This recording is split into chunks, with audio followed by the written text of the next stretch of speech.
Hi everybody, Dacob here. Welcome back to the Fashion Bunker.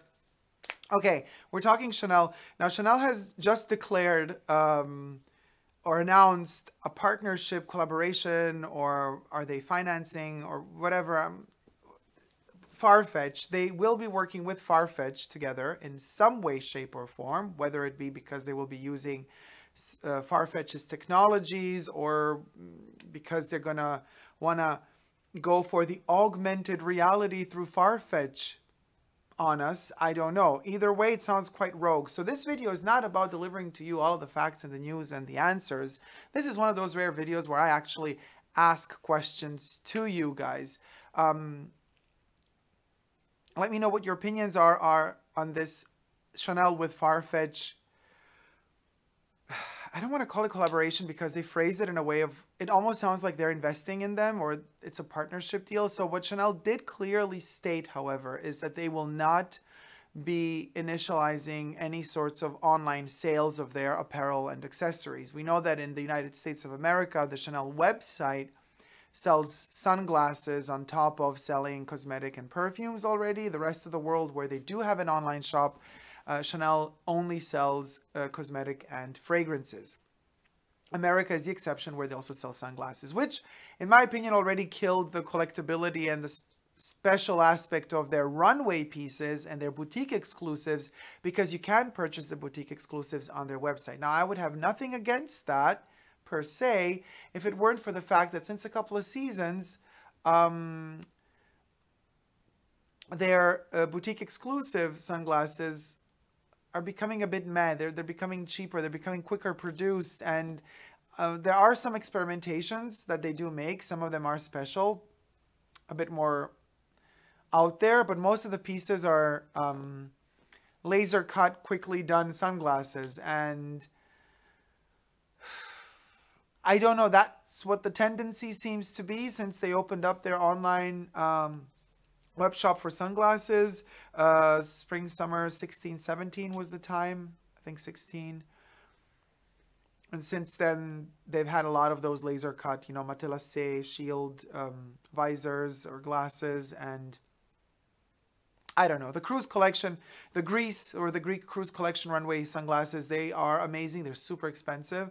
They're not worth all that money. So I might stand corrected. They might be going towards a more artistic version of their runway pieces, boutique exclusives. So let's see. But until now, except for a few exceptions, it wasn't that good since they opened their online shop. So they're saying that they don't want to move in the direction of selling clothes, but they do want to move of selling clothes online, but they do want to move towards the future. So I'm asking myself, what is it going to be like? Is it going to be like an Amazon store that's, you know, the plan is which would be awful in my personal opinion, but if you were to have your own online profile as a customer in the store in order to even be allowed access into the store, because then the good side, a lot of you don't like sales associates, you wouldn't have to deal with the nasty sales associates anymore because there wouldn't be any, because you're scanned, your profile is, which is super scary, very George Orwell, if you ask me. You enter the store, the doors open because they recognize you, they scan you, and whatever you take in the store, they know. The microchip calculates it all. The program, software, the technology, whatever you want to call it. And then when you exit the store with the bag, they just deduct the sum off your bank account. I still want luxury to be, you know, you enter the store and it's a full-on experience. Yes, I mean, unfortunately, nowadays you got to be lucky to find the right SA, but a lot of sales associates are also nice. So let's say you find the right sales associate. It's the best thing to do is to have the right sales associate there to explain to you the collection, to wrap up with a lot of love and care the product that you purchase, give you the beautiful bag with the ribbon, the bow, and, you know, the whole shebang. A little glass of champagne, if you may, or a juice or water or whatever. Like, what are you going to do if you enter a shop and there's no sales associate? Well, there's a little robot that just, you push a button and it kind of just like, you know, in high school or at university or whatever it worked, just put a coin, push a button and the drink comes out. I don't know. It doesn't sound right. But I don't think that's what they're planning. I think they're going more in the direction of having a sort of online experience similar to Farfetch, except you can't buy Chanel clothing online. So you might be able to browse through the selection that they make. And then that's how you create your profile, because then the profile memorizes what you looked through, what your interests are within the collection, and then they can assemble pieces for you and they could suggest pieces. It's a little bit what Google already does and what happens on Amazon. You know, I just mentioned, I don't know, Baby Buggy.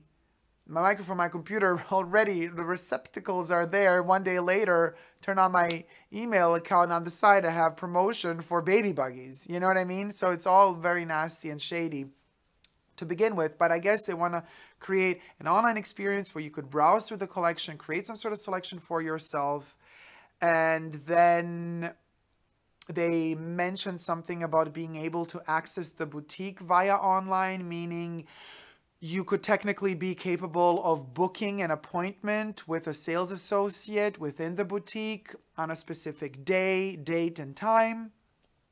I don't know how that would work, if you could see the name of all the people working within a Chanel boutique, but I think like that there's also some privacy issues there. I don't know if you could just disclose like that the names of your coworkers online. I don't know. But booking an online an appointment within the boutique so you don't have to wait when you arrive is a good idea if it weren't for the fact that you never know how long the client is going to stay there. So it's like going to the dentist's office. If you're client number 5 in line and the first 5 before you came a little bit later, took too long to select, or just need the time that they need, then the whole schedule all of a sudden collapses, in my personal opinion. Been there, done that in those terms. So I know what I'm talking about, but what else could they do? I'm thinking if they're going to join forces with Farfetch but not sell Chanel clothes on Farfetch, augmented realities and experiences. They also mentioned in their press release that they understand the value of customer service within the boutiques, and that they want to have still sales associates within the boutiques to explain the pieces and the collections to their customers. What it's all going to look like, I don't know. You tell me. They didn't want to disclose all the information just yet. They kept they were quite hush-hush on most of it. They kind of just hinted at the direction they want to go into, but they said that there's a lot to experiment and a lot to research in that direction, so I have no clue. At the end of the day, they want your money. But how they're going to try to get it online, even though you can't purchase online, is beyond me. And not everybody has a Chanel boutique in their city, so it's not that much of a given to be able to say, okay, let me check out online. Oh, I like that piece. And I don't know. The way it's done now, when a new collection comes online, I check it out. I look at all the pieces online that they show us. They don't show us everything online. That's also a big flaw, Chanel. But whatever. You see more pieces on their iPads within the boutiques than you do on their website. And then if I like a piece, there's the code number, the model number. I call in the boutique where my SA works and I ask, hey, do you have this piece? Could you get this piece for me? And that's done. They might start some internet portal where you could write an email, but you can already now. All of the sales associates within Chanel boutiques, they have their iPhones and they have their private numbers that they give to you if they choose to give you one. And then you could, their business numbers, not their private home numbers. So you could call them directly, and talk to them within the boutiques on the days that they work, send them messages, photos, interact with them, and then they get the stuff done for you anyway. So I don't know how they could push that even further. Let me just end this video by saying this. How about this, Chanel? Why don't you stop pushing the virtual and start paying more attention to your quality control issues? Because try getting that done properly first. How about we get those classic bags flawlessly made again with wonderful leather again, diminish the quantity you produce so you could get back to producing higher quality and having better quality control. And trust you me, Coco, clients will come back. They're not going to need some virtual augmented reality, because I don't buy a virtual bag. I buy a real bag. And when I buy a real bag, I want it for the price you're charging us. I want it to be flawless. And you don't want to only sell bags. You keep repeating you're a couture maison. You're a house that produces clothes. Okay, fine. Produce clothes. Every sweater I touched that was also made for men in this collection in this season had some acrylic in it. Not just wool or cashmere. There was always a certain percentage of acrylic in there. That wasn't the case in the past. Quit doing that, because if you're charging over $4,000 for a sweater and that sweater has 20% acrylic in it, ain't no augmented reality and connectivity and partnership with Farfetch that's going to make me want to buy it. Just make a better sweater and call it a day. Thank you, guys. Let me know what you think in the comment section down below.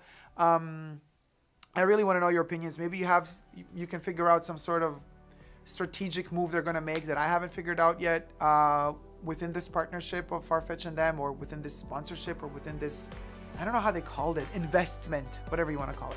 Thank you so much for watching. Thumb up this video if you liked it. And if you haven't already but wish to, please consider subscribing to my channel here on YouTube. I'm also on Instagram, Facebook, and Twitter. Thank you guys so much for watching. Don't ever give up on love. Love you. See you soon. Take care. Bye. Mwah.